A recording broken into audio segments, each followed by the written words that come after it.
IELTS একটা dissent score পাইতে হলে আপনাকে ইংলিশে বস হইতে হবে না। IELTS is like math. আপনি মার্কিং কার্ডে যত ভালো ফিল আপ করতে পারবেন, আইএলটিএস তত ভালো স্কোর করতে পারবেন।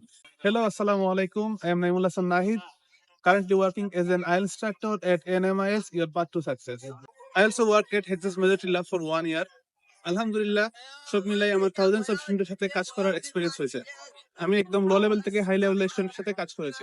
অলমোস্ট 3 ইয়ার এক্সপিরিয়েন্স থেকে আমি জানি প্রত্যেকটা স্টুডেন্টকে তার লেভেল বেস্ট স্কোর পাইতে হলে কিভাবে গাইড করা যায়। যদিও কোর্সটা দিলে আমি বেসিক ওয়ার্ডটা ইউজ করি না, কিন্তু আমি আমার ক্লাস ওয়ার্ক এবং হোমওয়ার্ক দিয়ে স্টুডেন্টের লেভেল ডেভেলপ করার চেষ্টা করে থাকি, যাতে করে সে যে লেভেল থেকে শুরু করুক না কেন, সে ক্লাসে কিপ আপ করতে পারে। যদি আপনি আইএলটিএস একটা ভালো স্কোর করতে চান, তাহলে আপনাকে একটা প্র্যাকটিক্যাল এবং স্ট্রাকচারড অ্যাপ্রোচ ফলো করতে হবে। With my proven experience and dedication, আমি আপনাকে মার্কিং ক্যাটাগরি ফিল আপ করে আপনার লেভেল বেস্ট স্কোর পাইতে সাহায্য করতে পারি। Join NMILS, your path to success, and let's work together to achieve your goal.